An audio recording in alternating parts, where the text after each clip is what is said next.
गोपाला भजो गिरिधर गोविंद गोपाला भजो मुरली मनोहर नंद लाला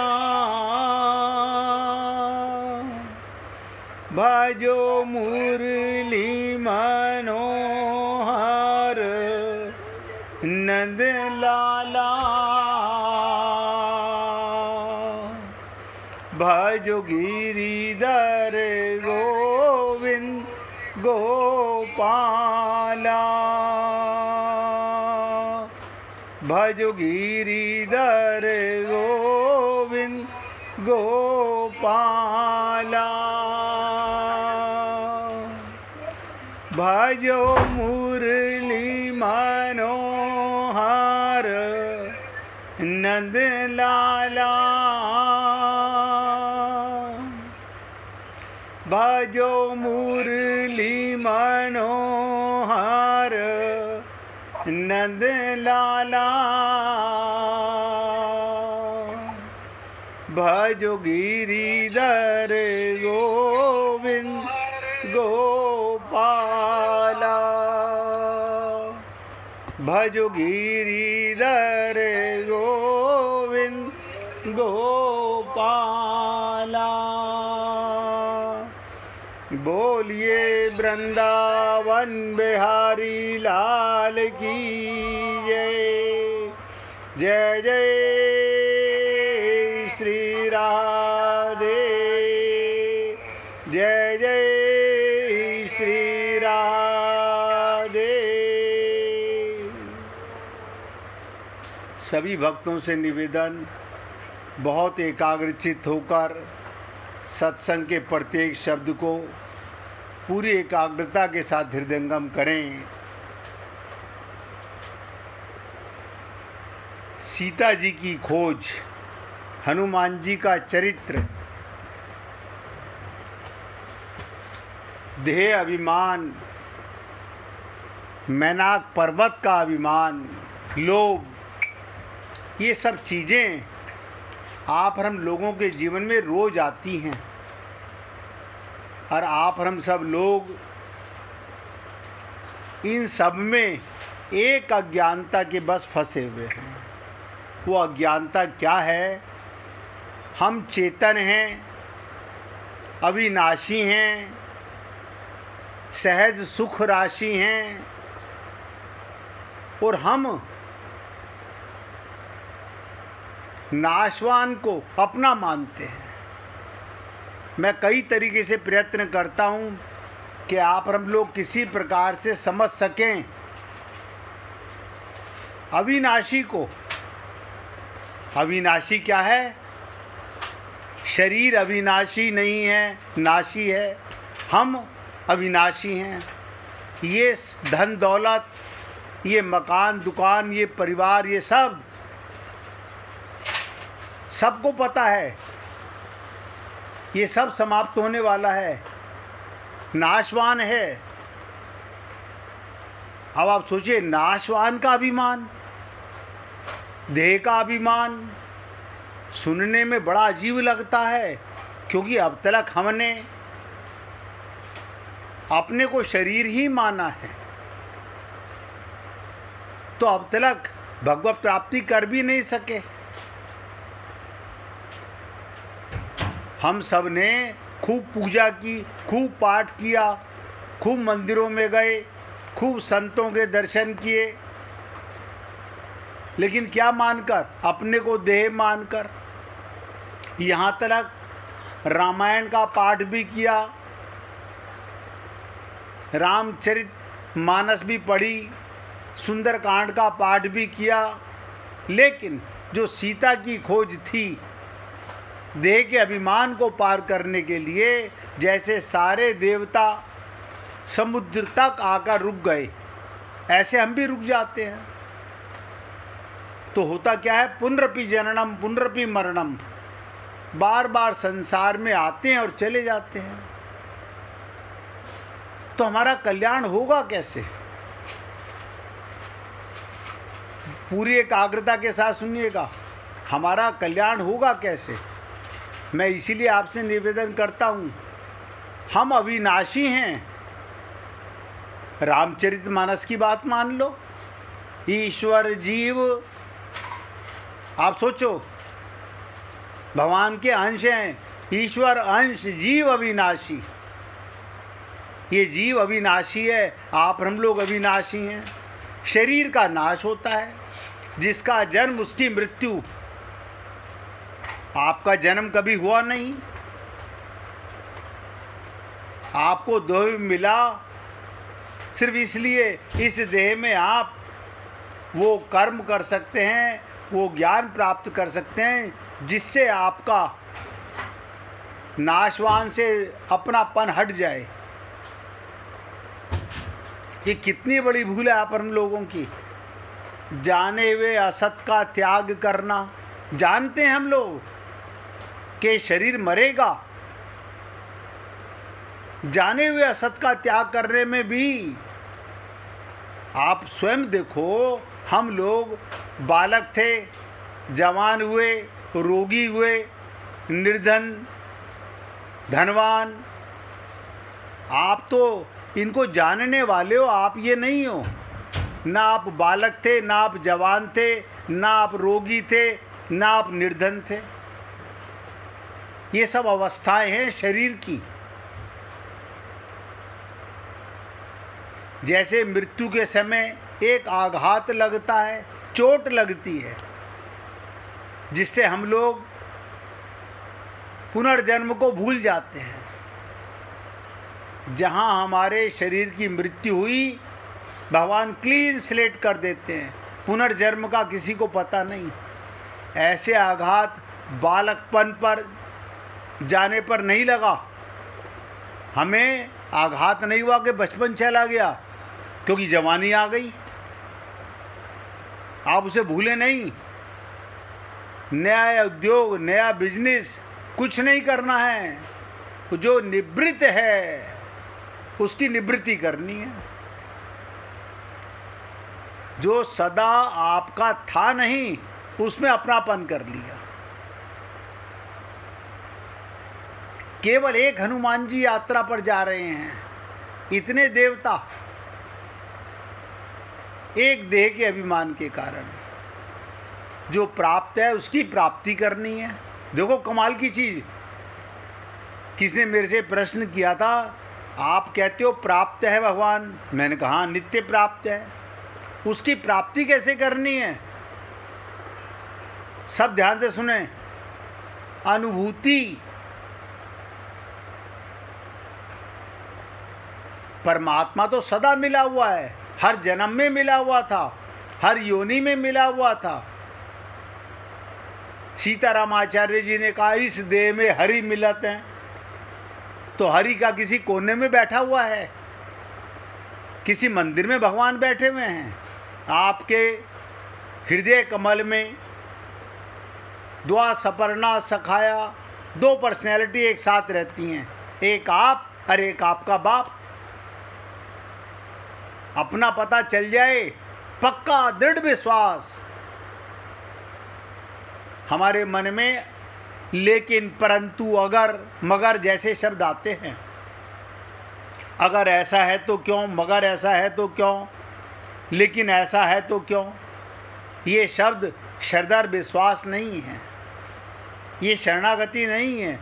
ना भगवान की शरणागति, ना गुरु की शरणागति।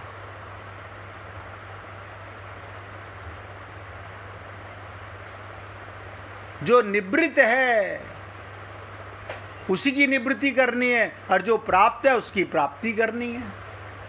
भगवान को अपना मानने में अभ्यास नहीं। बहुत ध्यान से सुनो, हमें राम राम रटने की जरूरत क्या जरूरत है?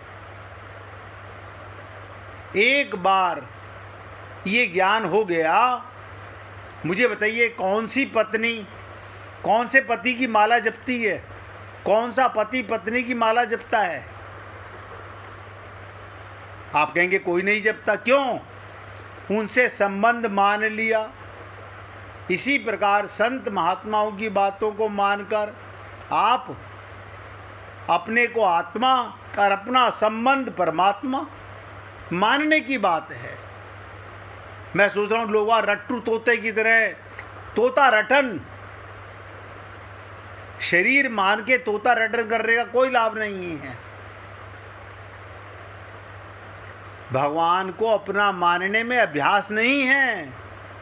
विवाह के बाद नए घर को अपना मानने में लड़की को अभ्यास नहीं करना पड़ता। पहले दिन ही पैर फेरने जाती है, अच्छा मम्मी अब जा रही हूँ ससुराल। अरे 20-25 साल तू यहाँ रही है, 1 मिनट में संबंध। देखो कितना दृढ़ विश्वास है। लेकिन आप और हम लोगों को संत महात्मा बता के थक जाते हैं। हम लोग बार बार शरीर में आते हैं और चले जाते हैं, लेकिन अपना भ्रम नहीं मिटा पाते।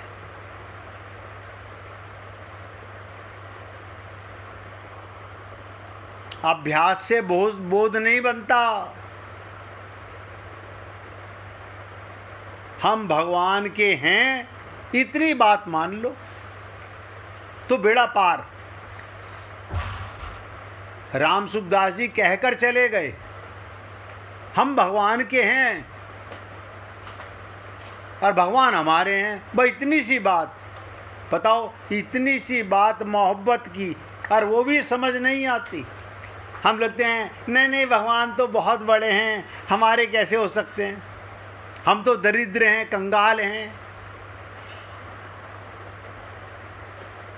ये अज्ञानता हमारी 1 दिन में मरे, 1 साल में मरे, 10 साल में मरे, बस अज्ञानता है।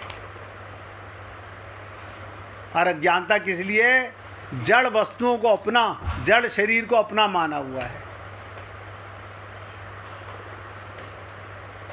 इतनी बात मान लो तो बेड़ा पार। अभी ऐसा मान लो हम भगवान के हैं, फिर अपने आप दिखने लग जाएगा। किसी ने मेरे से कहा भगवान कैसे दिखेंगे? मैंने कहा भगवान तो दिख रहा है, तुम्हें विश्वास नहीं। हमें गीता पे विश्वास है। कहाँ विश्वास है? गीता में तो लिखा है वासुदेव सर्वम, सब कुछ भगवान बने हुए हैं। अगर विश्वास होता तो सब में भगवान नजर आते।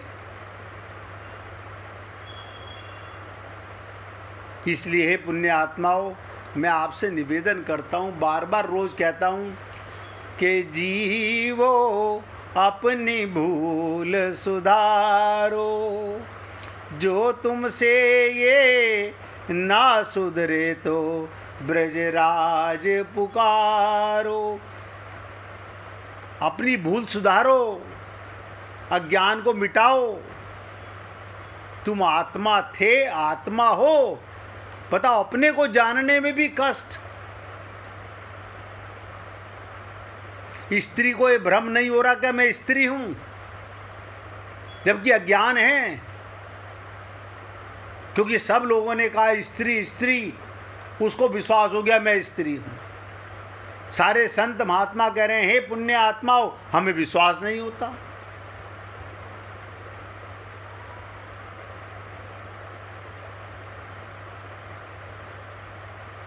तो 2 चर्चा मैं आपके साथ कर चुका। सीता की खोज, भक्ति की खोज में कि हनुमान जी 100 योजन का भव सागर पार करना है। और भव सागर क्या है? देह का अभिमान। बिना इसके कोई भक्ति नहीं प्राप्त कर सकता, कोई भक्त नहीं बन सकता, प्रेमी नहीं होगा। ज्ञानी नहीं है आत्मा का तो परमात्मा से प्रेम कहाँ होगा? दूसरी चीज हमने कहा कि मैनाक पर्वत, ये धन दौलत, जड़ वस्तुओं में ममता, इन्हें अपना मानना, ये भी पहाड़ बन के आपके सामने खड़ा हो जाएगा। हमारे पिता ने 100 करोड़ की संपत्ति दी है, अब ऐसे कैसे छोड़ के जाएं? तो अमर हो जाओ ना। ये सारी संपत्ति, सारी सृष्टि, सारे लोग परमात्मा के थे, परमात्मा के हैं। जिसका है उसका मानते नहीं, खाली रजिस्ट्री में अपना नाम लिखवा करके आप उसके मालिक नहीं बन जाते।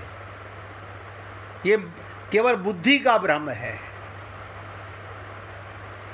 जो व्यक्ति अगर वाकई भगवत प्राप्ति करना चाहता है, अपना कल्याण करना चाहता है, तो बहुत सरल मार्ग है।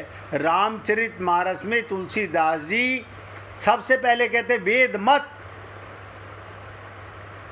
जो वेदों में लिखा है वही रामायण में लिखा है, जो वेदों में है वही रामायण में है, वही भागवत में है। लेकिन हम अपने को शरीर मान के भागवत पढ़ रहे हैं, रामायण पढ़ रहे हैं, नतीजा ठन ठन गोपाल हो रहा है। तो हनुमान जी ने स्वर्ण के इस प्रलोभन को तो पार कर गए। अब ध्यान से सुनेंगे। अगर किसी के मन में अभी भी कोई शंका हो, मैं आपसे बार बार निवेदन करता हूँ, ना जानते हुए नहीं पूछना, ये बहुत बड़ा पाप करते हैं आप अपने साथ में। अगर आप जान गए हैं, दृढ़ विश्वास हो गया है, तो बिल्कुल मत पूछिए। और अगर मन में अभी भी शंका है, लेकिन ऐसा, परंतु ये शब्द हैं मन में, तो जरूर पूछिए। मुझे कोई जल्दी नहीं है आगे बढ़ने की। मैं तो आपको कटु सत्य से अवगत कराना चाहता हूँ, जिसे टाला नहीं जा सकता। आप अविनाशी हैं, क्यों अपने को नाशवान शरीर मानते हैं?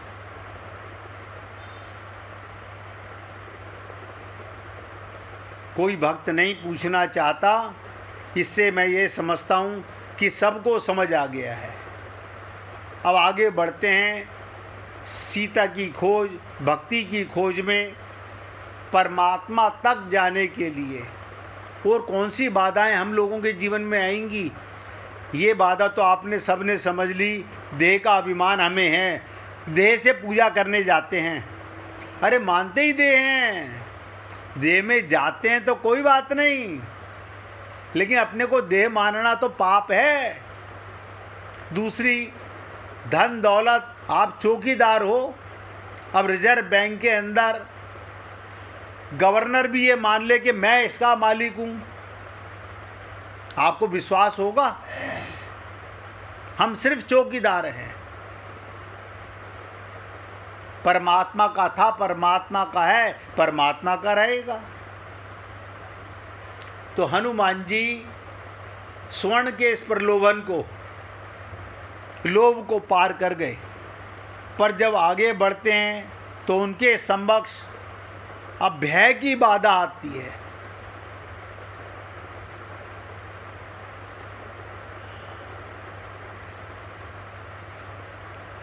पहले तो सुरसा आती है, पहले आती है सुरसा। आप लोगों के जीवन में भी आएगी, भक्ति के मार्ग पे चलोगे तो। फिर आती है सिंगिका, और सबसे अंत में आती है लंकिनी। एक एक करके इनकी चर्चा करेंगे, जिससे आप हम लोग समझ सकें कि हमारे जीवन में ये रुकावटें कैसे आती हैं, किस रूप में आती हैं। देह का आप सबको पता लग गया, धन दौलत का, मकान दुकान का पता चल गया। अब इससे आगे बढ़ते हैं। ये भय की 3 बाधाओं को पार करने के उपरांत हनुमान जी लंका में प्रवेश कर पाते हैं। संक्षेप में इनके स्वरूप पर विचार करते हैं। जब भी कोई साधक किसी गुरु की शरण में जाकर साधना का भाव बनाता है, कहत कठिन समझत कठिन।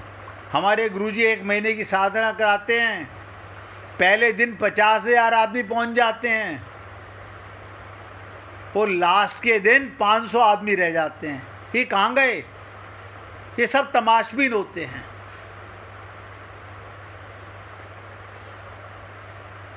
हम समझते हैं पता नहीं मंदिर जाके हमें क्या धन दौलत मिल जाएगी, साधना में जाके क्या मिल जाएगा।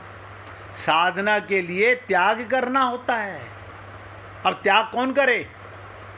ममता का त्याग, मोह का त्याग, धन का त्याग, सुख सुविधा का त्याग हम नहीं कर पाते।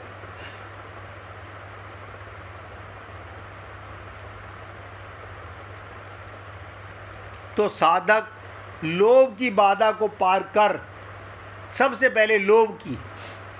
अब बहुत से व्यापारी, हम व्यापार छोड़ के कैसे जाएं? हम नौकरी छोड़ के कैसे जाएं? अभी तुम एक हफ्ता बीमार पड़ जाओ तो पता चल जाए कि कैसे रहते हो घर में। व्यापार छोड़ के रहोगे?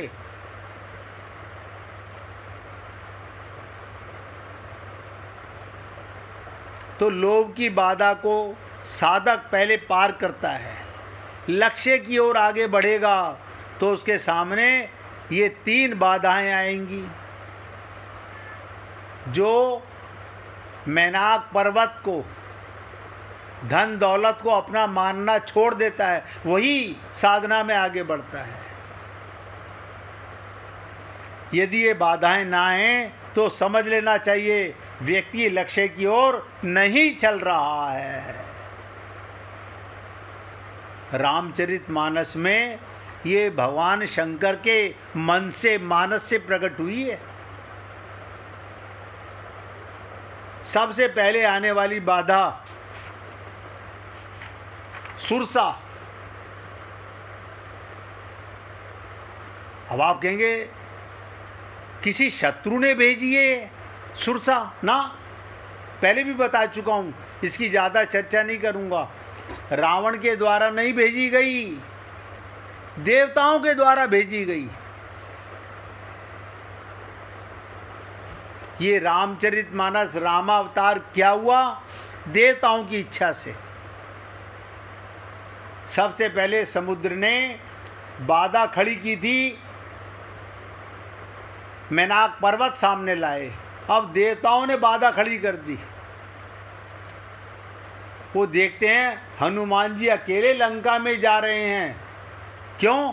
बाकी सब अपने को शरीर मान के समुद्र के किनारे बैठे हुए हैं। हम नहीं मर सकते, मरना पक्का है, हम नहीं डूब सकते,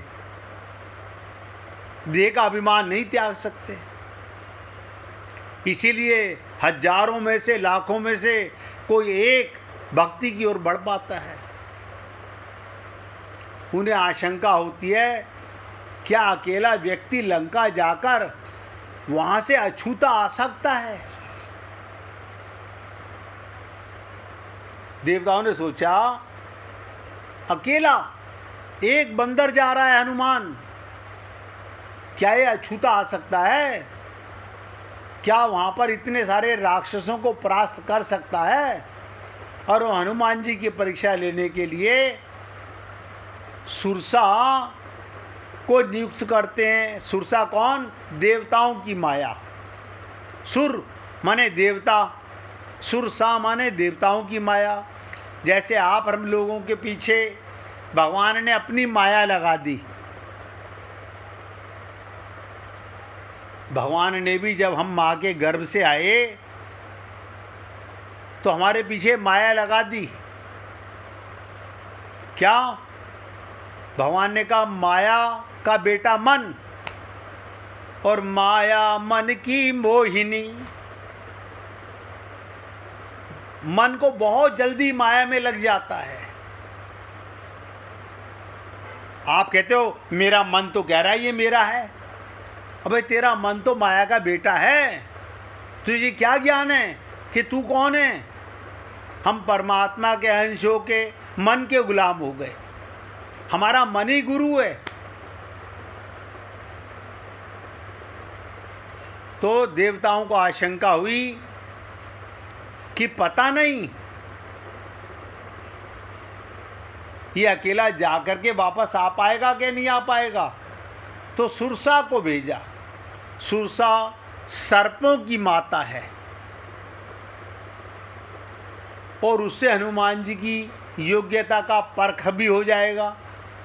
सुरसा हनुमान जी के सामने आकर खड़ी हो जाती है।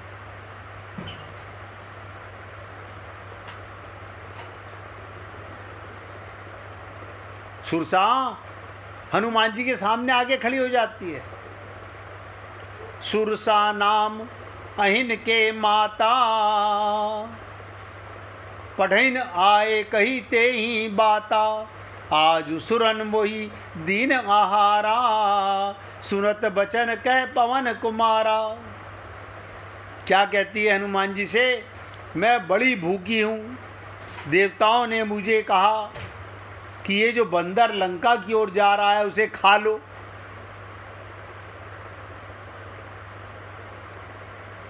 इसे खा लो।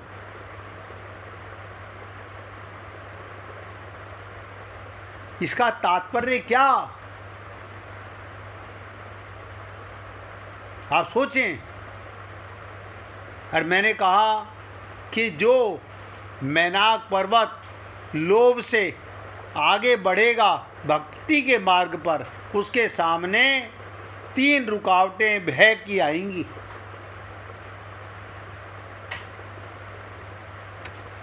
हम मूल सूत्र की दृष्टि पर विचार करके देखें।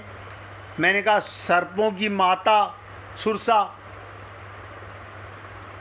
आध्यात्मिक दृष्टि से सर्प काला, काल का, मृत्यु का प्रतीक है। सर्प कौन है? काल का प्रतीक है, मृत्यु का प्रतीक है। तुलसीदास जी रामचरितमानस में बार बार उल्लेख करते हैं कि काल व्याल कराल भूषण धर्म। इसलिए हमारे यहाँ भगवान का जो स्वरूप है उसमें सर्प को भी जोड़ा गया है। भगवान विष्णु तो सर्प की सैया पर सोते हैं। देखो कितनी विचित्र चीज़ है। हमारे महाविष्णु सर्पों की सैया पर सोते हैं और भगवान शंकर उसे आभूषण बनाकर धारण करते हैं। इसका तात्पर्य ये, जिस सर्प को देखकर डर के मारे व्यक्ति की नींद उड़ जाती है, उसी काल की सैया पर भगवान निश्चिंत होकर सोते हैं। भगवान सबको भयभीत करने वाले ऐसे काल को अपना आभूषण बनाते हैं। शंकर भगवान ऐसे काल को अपने आभूषण की तरह धारण करते हैं। ये भी प्रसंग आप लोगों ने सुना होगा, जब भगवान शंकर विवाह करने के लिए दूल्हे के वेश में सांप को लपेटे हुए पहुँचे तो थाल सजाकर आरती करने आई। आरता करने जब आती हैं सास, बड़े उत्साह से आई। मैना पार्वती की माँ अपने दामाद के इस विचित्र वेश को देखकर थाल पटक कर भागी, दीपक बुझा देती है।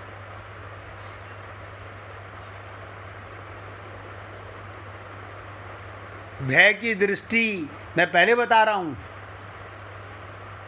कहत कठिन समझत कठिन, ये मार्ग बहुत गहराई से शरणागति किस लिए होती है कि जो जाकी शरण गयो वापे वा की लाज। आप बताइए, अगर किसी दूल्हे का ऐसा अपमान हो, आरते का थाल फेंक के भाग जाए सास, दीपक बुझा दे, वो दूल्हा रूठ के घर चला जाएगा। रामचरितमानस में है ना, भागी भवन पैठी अति त्रासा, भागकर घर में छिप जाती है और रोने लगती है। संसार का अन्य कोई दूल्हा होता, अपमान के मारे आग बबूला होकर लौट जाता, कहता हम ऐसे घर में विवाह नहीं करेंगे, हम ऐसे घर में विवाह नहीं करेंगे। लेकिन भगवान बड़ी कौतकी लीला करते हैं। क्या लीला करते हैं उसकी चर्चा करेंगे 1 मिनट कीर्तन करने के बाद। हरि ओम नमो नारायण।